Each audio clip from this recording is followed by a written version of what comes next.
Hello दोस्तों, नमस्कार। आपका हमारे यूट्यूब चैनल पर स्वागत है। आइए देखते हैं टीचिंग एप्टीट्यूड से संबंधित प्रैक्टिस सेट जो यूपी टेट और सी टेट में हमेशा पूछे जाते हैं। अगर आपने हमारा चैनल सब्सक्राइब नहीं किया है तो प्लीज़ इसे सब्सक्राइब कर लें, क्योंकि यहाँ पर आपको सभी विषयों का प्रैक्टिस सेट दिया जाता है। तो चलिए शुरू करते हैं। विद्यालय से छात्रों के भागने का कारण है रुचिकर कक्षा शिक्षण ना होना, छात्रों की शिक्षा में रुचि ना होना, छात्रों को दंड ना देना, या फिर अध्यापकों की समस्या के प्रति उदासीनता। तो विद्यालय से छात्रों के भागने का कारण अध्यापकों की समस्या के प्रति उदासीनता। ऑप्शन डी आपका सही आंसर हो जाएगा।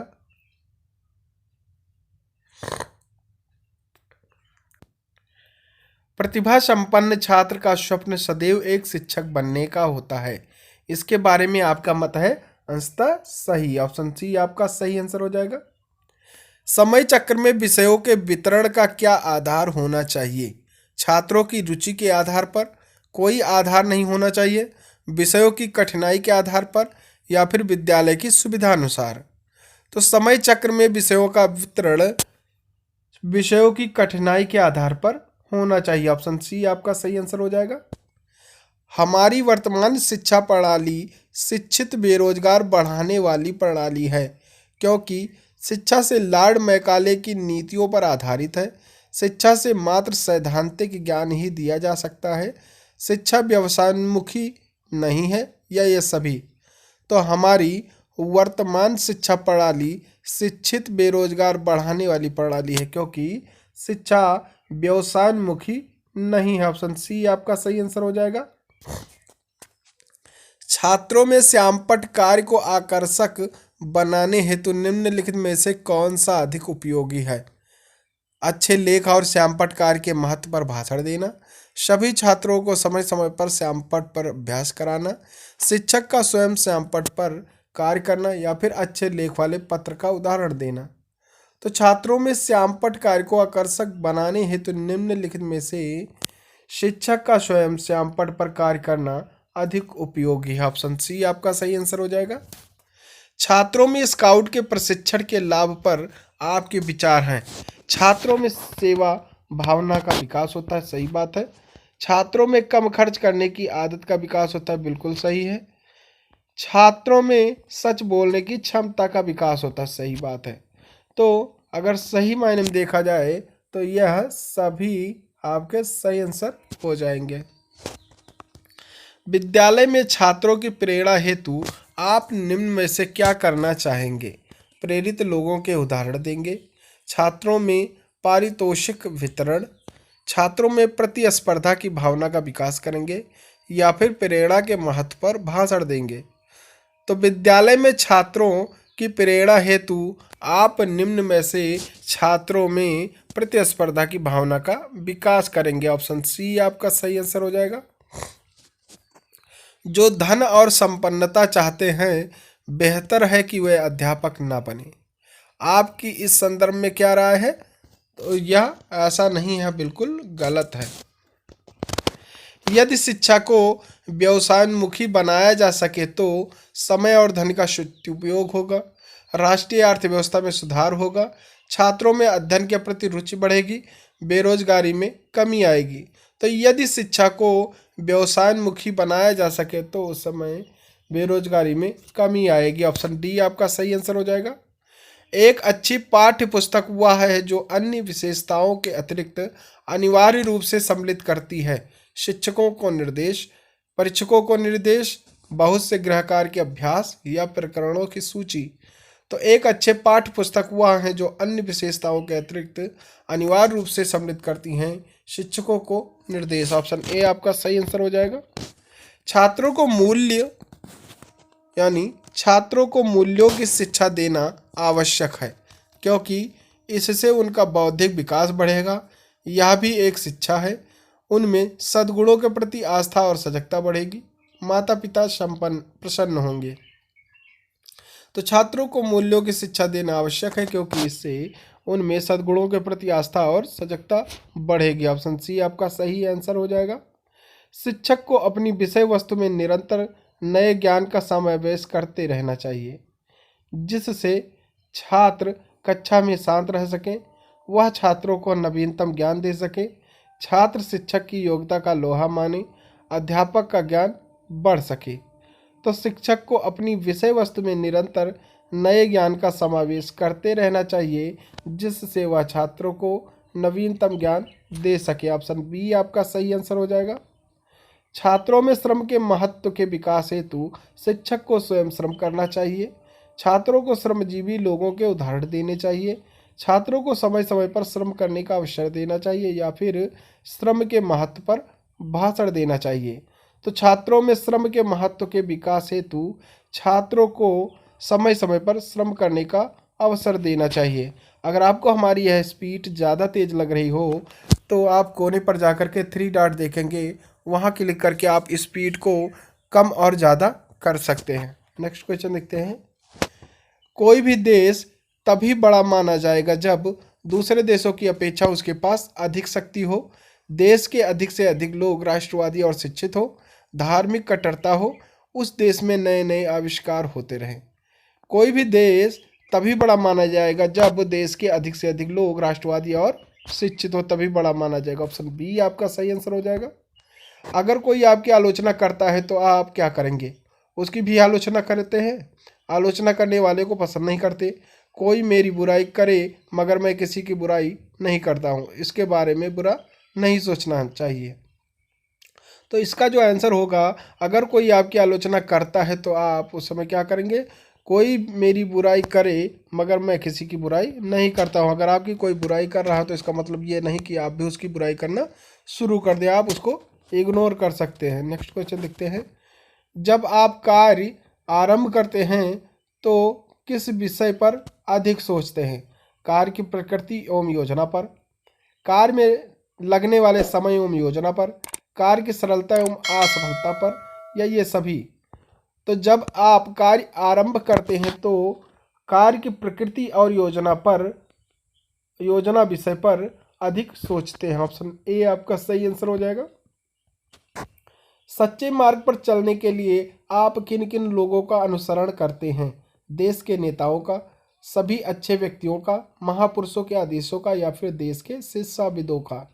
तो सच्चे मार्ग पर चलने के लिए आप अच्छे व्यक्तियों का अनुसरण करते हैं। ऑप्शन बी आपका सही आंसर हो जाएगा। यदि आपके प्रशिक्षण हेतु भेजा जाए तो वहाँ आप क्या करेंगे? शिक्षकों से मिलजुल कर अपना काम निकाल लेंगे? ऐसा नहीं करना है। अपने अनुभव वहाँ के शिक्षकों को देंगे। शिक्षकों से केवल प्रश्न पूछेंगे या शिक्षण की नई नई विधियाँ सीखेंगे? तो यदि आपके प्रशिक्षण हेतु आपको कहीं भेजा जा रहा है तो शिक्षण की नई नई विधियाँ सीख करके आएंगे आप। ऑप्शन डी आपका सही आंसर हो जाएगा। किसी छात्र में असामाजिक गुण दिखता है तो आप सोचते हैं कि ऐसा शिक्षकों से मिलजुल कर अपना काम निकाल लेंगे, अपने अनुभव वहाँ के शिक्षकों को देंगे, शिक्षकों से केवल प्रश्न पूछेंगे, या फिर शिक्षण की नई नई विधियाँ सीखेंगे? तो किसी छात्र में असामाजिक गुण दिखता है तो आप सोचते हैं कि ऐसा शिक्षण की नई नई विधियाँ सीखेंगे। ऑप्शन डी आपका सही आंसर हो जाएगा। बच्चों को कहानी सुनाकर पढ़ाना चाहिए। आपका विचार है कि कहानी बच्चों के मस्तिष्क को केंद्रित करती है, कहानी से शिक्षण कार्य नियंत्रित है, कहानी बच्चों को सिखाने में अधिक सक्षम क्रियाकलाप है, कहानी विषय को रोचक बनाती है। तो बच्चों को कहानी सुनाकर पढ़ाना चाहिए। आपका विचार है कि कहानी बच्चों के मस्तिष्क को केंद्रित करती है। ऑप्शन ए आपका सही आंसर हो जाएगा। जिन छात्रों के माँ बाप नहीं हैं तो आप उनकी मदद के लिए प्रिंसिपल से सिफारिश करेंगे, उन्हें सहानुभूति देकर प्रश्न रखेंगे, या उन्हें कक्षा में आगे बिठाएंगे, या फिर माँ बाप की तरह उनको प्यार देंगे? तो जिन छात्रों के माँ बाप नहीं हैं तो ऐसे बच्चों को आप सहानुभूति देकर प्रसन्न रखेंगे। ऑप्शन बी आपका सही आंसर हो जाएगा। छात्रों की समस्याओं को जानने के लिए आप क्या करेंगे?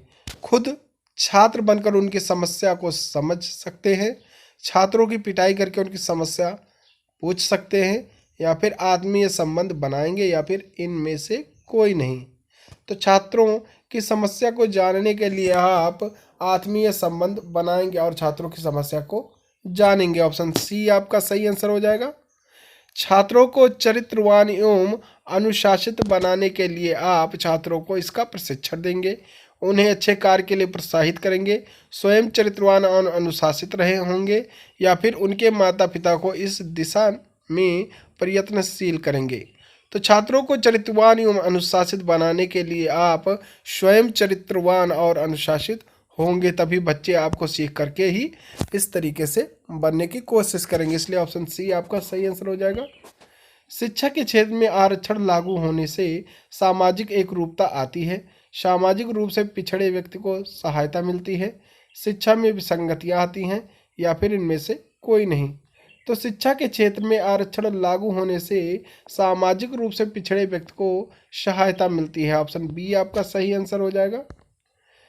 शिक्षण में हर व्यक्ति प्रवीण नहीं हो सकता। आप मानते हैं कि शिक्षण एक कला है, शिक्षण का क्षेत्र बहुत व्यापक है, शिक्षण अनुभव के द्वारा होता है, शिक्षण एक जटिल प्रक्रिया है। तो शिक्षण में हर व्यक्ति प्रवीण नहीं हो सकता है, शिक्षण का क्षेत्र बहुत व्यापक है। ऑप्शन बी आपका सही आंसर हो जाएगा। शिशु शिक्षा के संबंध में आपकी क्या राय है? स्त्रियां ही शिशुओं की शिक्षा अच्छी शिक्षक हो सकती हैं? शिशु शिक्षा के लिए मनोवैज्ञानिक पद्धति उपयुक्त है? शिशु शिक्षा छात्रावास में उत्तम होगी, या फिर शिशु शिक्षा की जिम्मेदारी माँ के ऊपर होनी चाहिए? तो शिशु शिक्षा के संबंध में आपकी राय है जो वह शिशु शिक्षा की जिम्मेदारी माँ के ऊपर होनी चाहिए। ऑप्शन डी आपका सही आंसर हो जाएगा। आप देश की दिशा बदलने में किसकी भूमिका को महत्वपूर्ण मानते हैं? उच्च विद्यालयों के शिक्षकों की। शिक्षक केवल पढ़ा सकता है, शिक्षकों तो केवल छात्रों की दिशा बदल सकता है, या फिर शिक्षकों के रचनात्मक कार्यों को? तो आप देश की दिशा बदलने में शिक्षकों के रचनात्मक कार्यों की भूमिका को महत्वपूर्ण मानते हैं। ऑप्शन डी आपका सही आंसर हो जाएगा। एक शिक्षक के रूप में आप किस भावना को बढ़ाने में मदद करेंगे? भेदभाव की भावना को, ईर्ष्या की भावना को, एक दूसरे की मदद करने की भावना को, या फिर जाति धर्म के नाम पर कोई भेदभाव नहीं हो? तो एक शिक्षक के रूप में आप जाति धर्म के नाम पर कोई भेदभाव ना हो ऐसी भावना को बढ़ाने में मदद करेंगे। ऑप्शन डी आपका सही आंसर हो जाएगा। एक अध्यापक के विषय में आपका विचार है, उसे किसी बच्चे से किताब ले लेनी चाहिए, उसे किताब के अलावा सहायक सामग्री के साथ पढ़ाना चाहिए, उसे बिना किसी किताब के ही पढ़ाना चाहिए, या फिर पढ़ाने के लिए अपनी किताब खुद लानी चाहिए? तो एक अध्यापक के विषय में आपका विचार है कि उसे किताब के अलावा सहायक सामग्री के साथ पढ़ाना चाहिए। ऑप्शन बी आपका सही आंसर हो जाएगा। शिक्षण कार्य में आदर्श और नैतिकता से आप क्या समझते हैं? अच्छी शिक्षण व्यवस्था, शिक्षक और छात्रों में आदर्श और नैतिकता का बोधगम्य, शिक्षक का शिक्षण कार्य में नैतिकता का समावेश, या फिर शिक्षा को आदर्श और नैतिकता से जोड़ना? तो शिक्षण कार्य में आदर्श और नैतिकता से आप शिक्षक और छात्रों में आदर्श और नैतिकता का बोधगम्य है। ऑप्शन बी आपका सही आंसर हो जाएगा। आप शिक्षण व्यवसाय को क्यों अपनाना चाहते हैं? आत्मसंतुष्टि के लिए, अपने ज्ञान को बढ़ाने के लिए, छात्रों के साथ नए नए अनुभव प्राप्त करने के लिए, या फिर सामाजिक प्रतिष्ठा के लिए? तो आप शिक्षण व्यवसाय को क्यों अपनाना चाहते हैं? क्योंकि छात्रों के साथ नए नए अनुभव प्राप्त करने के लिए। ऑप्शन सी आपका सही आंसर हो जाएगा। अध्यापक का प्रमुख दायित्व है नियमित रूप से समय पर स्कूल आना, स्कूल के कार्यों में सहयोग देना, नियमित रूप से कक्षा में पढ़ाना, या फिर बच्चों के विकास पर समुचित ध्यान देना? तो अध्यापक का प्रमुख दायित्व जो है वह बच्चों के विकास पर समुचित ध्यान देना। ऑप्शन डी आपका सही आंसर हो जाएगा।